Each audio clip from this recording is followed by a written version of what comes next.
Salut, c'est Tom et Camille pour la dernière vidéo de Boîte à mots.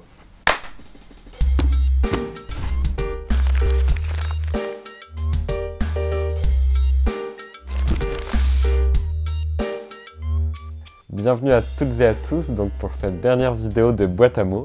C'est un petit peu l'émotion quand même. Camille a accepté pour la première fois de passer de l'autre côté de la caméra. Chose exceptionnelle. C'est horrible. Donc pour cette dernière vidéo, avant de vous expliquer ce qui va se passer, on voulait vous remercier toutes et tous d'avoir regardé nos vidéos pendant ces 2 grandes années de vidéos. Vous avez été plus de 25 000 à regarder, ce qui est bien. Bah ouais. On a reçu plein de retours gentils, un grand enthousiasme, et pour nous ça a été un enthousiasme aussi fort de faire toutes ces vidéos, de rencontrer tous ces auteurs et autrices, éditeurs, libraires et plein d'autres gens géniaux. Mais toutes les bonnes choses ont une fin, et donc nous nous en allons vers de nouveaux horizons tous les deux. Donc on voulait faire un dernier vrai clap de fin pour finir ça en beauté. C'est beau ce que tu dis. Alors du coup, pour finir, on a demandé aux auteurs et aux autrices, aux illustrateurs, enfin en tout cas à toutes les personnes qu'on a interviewées, de nous envoyer une question pour inverser les rôles et pour que ce soit à nous de répondre cette fois-ci. Salut Tom et Camille. Alors moi, ma question serait de savoir combien de temps vous mettez pour faire un épisode de Boîte à mots, depuis vraiment la toute première idée jusqu'à la mise en ligne. Et puis, je suis très triste que Boîte à mots s'arrête. Moi, j'ai fait une super chasse au trésor dans Paris avec vous deux. Et j'espère que vous aurez bientôt d'autres projets, d'autres choses, d'autres aventures pour qu'on puisse se retrouver. Voilà, bisous, ciao. Oh, elle est trop mignonne. En fait, si on se motive, ça se compte plutôt en nombre d'heures qu'en nombre de jours. Enfin, c'est pas si long que ça à faire, mais il faut se motiver à le faire. C'est ce qui nous fait défaut, c'est pour ça qu'on arrête. Le truc le plus long, c'est de caler un rendez-vous. Parce Ah qu'on oui, doit c'est coordonner nos agendas et coordonner l'agenda de là, voire des personnes qu'on rencontre. Donc ça, c'est un gros boulot de mails, d'échanges, de messages, d'agenda. Après, si on compte en termes de travail, du coup, un tournage prend généralement 1 à 2 heures. En fonction du temps d'installation et de si on doit refaire des prises ou pas. Pour les vidéos classiques, on met 1h30 à peu près de tournage entre l'installation, quand on arrive, on dit bonjour, on installe les caméras, on installe la lumière, du coup ça prend un peu de temps. Et par contre, pour les vidéos un peu plus construites qu'on a faites avec Flore Vesco, du coup, la chasse au trésor dans Paris, ça par contre, on a mis une bonne après-midi pour les tourner. Et toi, en montage, Et en montage, je commence par je commence par caler le son et l'image qu'on prend séparément. Donc ça, c'est un travail très simple, mais un peu rébarbatif. Il faut caler les pistes de son sur les pistes images.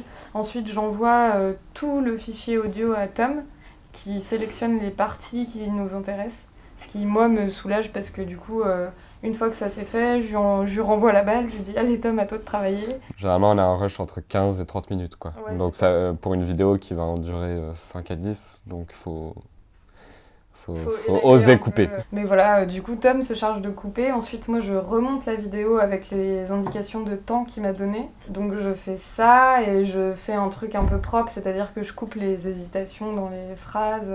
Quand les gens font quand on leur pose une question, je coupe ce genre de choses. Je fais un mini étalonnage, ça veut dire que je fais en sorte que les 2 caméras soient à peu près à la même colorimétrie.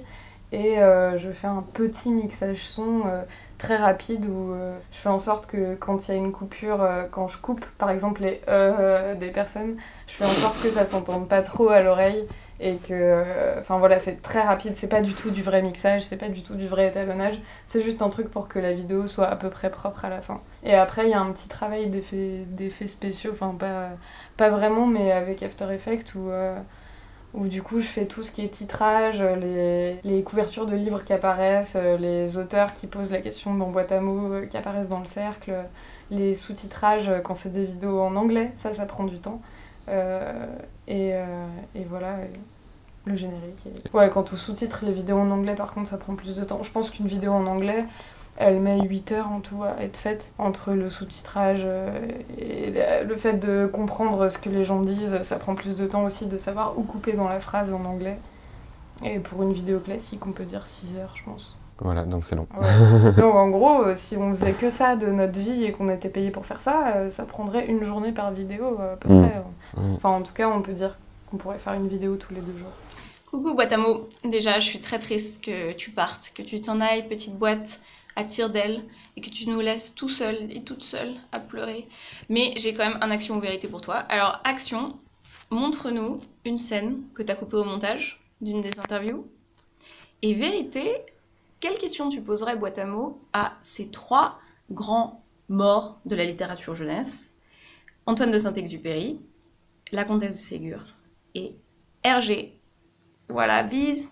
J'ai eu tellement peur qu'elle soit quelqu'un que je connaisse pas. Moi, j'ai pas trop de questions à poser parce que c'est Tom qui pose les questions et qui prépare tout. Et moi, donc là, t'es en train de tout remettre sur moi. Ouais, comment t'as eu l'idée de Tintin? Quoi, la petite houppette sur Tintin? Donc pour Tintin, pourquoi ce style? Saint-Exupéry. On pourrait lui demander de dessiner un mouton dans la boîte à mots. Et la comtesse de Ségur? Et la comtesse de Ségur, on lui demanderait si elle a lu Les Petites Reines. Parce que je pense que c'est un bouquin qui pourrait peut-être lui plaire. De toute façon, on n'a pas spécialement chaud. Oui. Non, c'est vrai. Non, mais c'est dans la tête, c'est dans la tête. Je suis sans dégouline. Donc tu fermes l'autre fenêtre. Dans la cour, ouais. On a de plus en plus chaud. Ah, mais il y a une petite brise là, regarde. Non, non. C'est efficace ça? Un peu.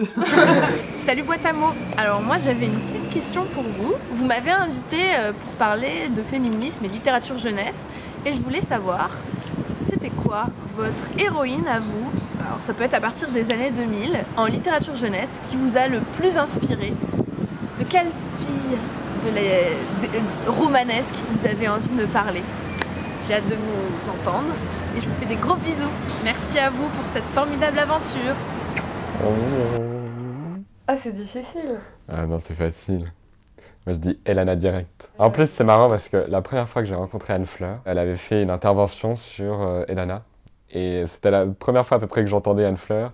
Et elle avait cassé le mythe d'Elana en expliquant à quel point ce personnage badass de la littérature jeunesse était aussi une représentation qui drainait aussi des stéréotypes, notamment de l'hypersexualisation du personnage. Voilà, et donc moi je dirais Elana parce que c'est un personnage... Pierre Bottero, c'était quand même mon premier auteur vraiment favori, et Elana, pour tout ce qu'elle draine de philosophie, de poésie, de façon de penser et de regarder le monde, je pense qu'elle m'a inspiré pendant un long moment. J'étais très très fan de Bottero et du coup je les ai lus et relus quoi, les Willan, et en même temps ça fait longtemps que je les ai pas relus. Mais alors quand t'étais ado, est-ce que Willan t'a inspiré? Ouais, mais plus c'est Willan je pense que Elana, qui sauve son petit ami dedans, enfin tu vois, elle arrête pas de sauver son mec tout le temps, sans qu'elle soit garçon manqué ou quoi que ce soit, tu vois, enfin ça reste une héroïne quand même féminine, et ouais, et Willan. Et Willan, Hermine Granger aussi. Salut Tom, salut l'équipe de la boîte à mots. Alors Tom, j'ai une question de grande importance pour moi, qui suis hygiéniste. Je voudrais savoir si tu laves la boîte à mots après chaque passage. Parce que d'un côté, j'aime à penser qu'il y a quelques rognures d'ongles de Timothée de Fontbelle ou d'autres... poils de Christophe Maury qui seraient restés sur la boîte à mots et que j'aurais donc pu toucher et approcher un peu leur sainteté. Ou si tu la laves, et d'une certaine manière ça me rassure, parce que je sais pas s'ils sont très propres ces deux-là. Voilà, c'était ma question la plus pertinente du jour. Je voulais te dire surtout que c'était une belle expérience de parler dans boîte à mots, d'écouter les autres parler dans boîte à mots, et que, comme à chaque fois qu'on s'est vu, c'était vraiment un chouette moment de discuter avec toi. Donc plein de bonnes choses pour la suite, plein de belles aventures, et je doute pas qu'on se reverra bientôt. Salut Tom. C'est mignon. Trop mignon. Du coup, il a oublié ton prénom. C'est mal, Xavier, c'est mal. On va aller boire un coup ensemble, là, quand même. Ouais, franchement, c'est la honte. Hein. C'est pas grave. Et donc, la question, est-ce qu'on lave la boîte à mots C'est pas moi qui m'en occupe. Bah oui, c'est Tom, et d'ailleurs, elle est pas là, donc... elle est pas là parce qu'elle est au pressing, justement. Parce que là, commençait vraiment à devenir dégueu, surtout depuis qu'il y a les rognures d'ongles de Xavier Delmé dessus. Donc on l'a mise au pressing, là c'est pour ça qu'on ne l'a pas aujourd'hui. Bonjour Tom, moi je voudrais savoir quel est le mot de ta boîte à mots qui t'a le plus plu. Et je voudrais savoir aussi par quel mot tu vas commencer ton nouveau projet. Voilà, je te souhaite le meilleur. Alors moi j'aimais bien en mots celui qu'avait mis Kwame Alexander, qui était Paul Quitudinous, je crois, un truc comme ça, qui voulait dire fabuleux. Et donc il l'avait mis parce qu'il s'était vengé du fait qu'il était tombé sur 2 ou 3 mots français compliqués. Et du coup il s'était vengé en mettant un mot anglais bien compliqué. Qu'on n'arriverait pas, nous, à expliquer. Voilà, et je sais plus qui était tombé dessus, et effectivement c'était compliqué. J'ai beaucoup aimé quand Clémentine est tombée sur Clou. Surtout que j'étais pas là au tournage, donc du coup je l'ai découvert au montage et j'étais là en mode oh waouh, c'est incroyable qu'elle tombe sur ce mot-là. Donc ça c'était un beau moment. Et alors par quel mot, mais tu vas répondre aussi, hein, par quel mot on commence notre prochain projet? Alors du coup moi je vais pas parler de travail, mais effectivement je travaille maintenant en édition. Par contre je vais teaser le prochain projet que je commence avec mon projet avec mon frère jumeau Nathan. Et qu'est-ce que je vais dire comme mot pour dire ça? Je vais dire le mot labyrinthe. Moi mon prochain projet, je sais pas, j'aimerais bien partir en vacances. Alors, Camille et Tom, je vous pose cette il a dit mon prénom. Pardon. La voilà. Si par hasard, le livre vous survit, si par hasard, vous n'êtes pas les derniers vieux schnocks de 20 ans à vous intéresser à cet objet étrange, à quoi ressemblera le livre après vous? J'adore ce mec. À quoi il ressemblera plus tard? Peut-être que tu prendras ton téléphone, tu téléchargeras l'application du livre, je sais pas, tu vois. J'imagine qu'il y a plein d'idées qui doivent être en développement dans les maisons d'édition, mais j'aimerais bien que le livre reste un truc pas trop connecté et qu'il reste vraiment une pause. Peut-être que ça sera comme dans Harry Potter et que les images bougeront Dans les livres. Moi, je pense qu'il faut qu'on imagine des trucs de fou, quoi. Donc peut-être que quand on l'ouvrira, il y aura de la neige qui tombera du livre. Ça serait beau. Ouais. Je sais pas si ça serait très écologique. Hein. Peut-être qu'il y aura des pléiades d'auteurs ados. Peut-être que la littérature ado aura gagné en honneur et en reconnaissance. Et on fera une pléiade de Timothée de Fontaine. Bonjour Camille et Tom, je voulais savoir si vous commandiez un cornet de boules, quel parfum de glace vous choisiriez? Vanille framboise. Menthe chocolat, trop cool. Et j'ai découvert la glace à la cacahuète, qui est vachement bien aussi. Et du coup, genre cacahuète framboise, je crois que c'était ça. C'est dans l'originalité, moi j'étais dans le classique. Mais comme dirait Eileen Mancho, la vanille est un parfum qu'on n'a jamais fini d'explorer. Salut Tom et Camille. Alors moi je voudrais savoir, qu'est-ce qui n'est jamais rentré dans la boîte à mots? Enfin, ce que vous auriez aimé arriver à mettre dans la boîte et qui rentre pas. Ou ce que vous avez essayé d'entrer dans la boîte, mais vous n'avez pas pu la fermer. Donc voilà. Donc quels sont vos échecs de la boîte à mots? On n'a jamais réussi à mettre Macha. Macha, il n'est pas rentré dans la boîte à mots. Tom, j'aimerais bien que tu nous parles de ton rapport à l'écriture. Déjà au sein de ton boulot, de la maison d'édition à laquelle tu travailles, et puis aussi toi en tant qu'auteur, parce que je sais que tu écris. Je ne sais plus comment je le sais, mais je le sais. Voilà, et donc comme je suis super curieuse, voilà, j'aimerais bien... raconte.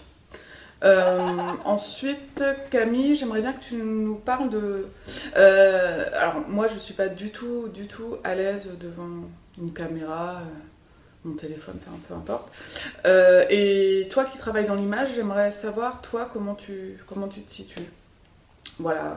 Alors, en tant qu'éditeur, du coup, maintenant, je travaille aux éditions Sarbacane avec Emmanuel Bulk sur les albums. Et donc oui, j'écris. Je ne sais plus comment tu sais ça, Estelle. Tu as des micros partout. Peut-être que tu en avais chez Talent Rouge, je ne sais pas. J'écris depuis très longtemps et j'ai toujours voulu être écrivain. Je travaille en édition aussi pour ça, pour être au plus proche de la création. Donc quand j'ai le temps, c'est-à-dire pas beaucoup comme on tente des vidéos à la place, j'écris. Donc par exemple, en ce moment j'essaie d'écrire un roman dont je n'en dirai pas plus que le mot roman. C'est déjà beaucoup. Non, je déteste être devant, c'est pour ça que je t'ai dit oui dans un moment d'égarement pour qu'on fasse cette vidéo-là, mais je suis pas du tout à l'aise devant la caméra et c'est pour ça que j'ai choisi d'être derrière. Voilà. Et ben, je suis électricienne dans le cinéma, ça veut dire que je fais pas de l'électricité comme les électriciens du bâtiment qui installent les ampoules et tout le bordel. Et moi j'installe les projecteurs sur un plateau de tournage et je travaille à la fois sur des films, sur de la pub et sur des clips. En gros, c'est les projecteurs, les accessoires qui vont avec et les câbles pour alimenter le plateau. T'as les anciens qui travaillent. Alors pour finir, nous avons demandé à l'instant à quelques-unes de ces personnes de nous envoyer un mot. Alors Clémentine nous a écrit « engagement ». Engagement. Ah, c'est cool. Moi, ça résonne particulièrement en ce moment parce que j'ai lâché prise sur tout ce qui se passait dans le monde et j'ai l'impression de... ça y est, j'y reviens. Et notamment sur l'écologie où en fait, il se passe tellement de choses hallucinantes que du coup, je commence à m'engager, même si c'est un tout petit peu. En tout cas, à m'intéresser à ce qui se passe. Et aussi pour... l'égalité entre les hommes et les femmes et le féminisme en général, et notamment à cause du monde du travail qui, mine de rien, est quand même assez... qui est toujours empreint d'inégalité, particulièrement dans le travail que je fais, où je fais un travail qui était d'origine plutôt un travail de garçon, et du coup c'était très compliqué au départ, et voilà. Et donc, non mais voilà, tout ce truc fait que je me sens encore plus engagée dans le féminisme. Bah moi l'engagement ça fait partie de ma vie depuis longtemps, au moins c'est sûr depuis 3 ans, mais ça fait longtemps que je m'engage notamment moi sur les questions de genre et LGBT. Et pour le coup, je trouve que c'est important de le faire, notamment en littérature et encore plus en littérature jeunesse, où on est à un moment de la vie où on se construit tellement que c'est important de commencer à se dire qu'on a le droit de revendiquer ce en quoi on croit et ses droits. Et je trouve ça important en littérature en général parce que pour moi, l'acte même de publier, parce qu'il y a écrire et publier, et l'acte même de publier est un geste politique. Du coup, je pense que c'est important de s'en rendre compte, pour se rendre compte que quand on écrit quelque chose, que même si c'est une fiction, on porte forcément un regard sur le monde. Et donc à partir de là, c'est important de faire attention, de réfléchir à ce qu'on écrit et à ce qu'on propose au lecteur. Donc c'est la fin de cette toute dernière vidéo de la chaîne Boîte à mots. Ça faisait longtemps qu'on n'en avait pas fait, donc si vous voyez les coulisses, vous verriez les livres sur la caméra sur une pile de livres et les batteries qu'on a changées toutes les 10 minutes. Voilà, mais ça montre bien l'essence même de ce projet. C'était un projet artisanal monté avec ce qu'on pouvait, mais qu'on a mené avec la passion qui nous est propre. Et j'étais très content de le faire avec ta Camille. Bah, c'était super. Non, c'était une super expérience, ça m'a ouvert sur plein de choses, ça m'a donné envie de lire plein de choses. Et ouais, les auteurs et les autrices et tous les gens qu'on a rencontrés, c'était des gens très intéressants. Et ouais, c'était un projet passionnant à faire. Voilà, donc il va se passer d'autres choses dans nos vies et on espère que vous serez sur rendez-vous pour suivre la suite. Au revoir.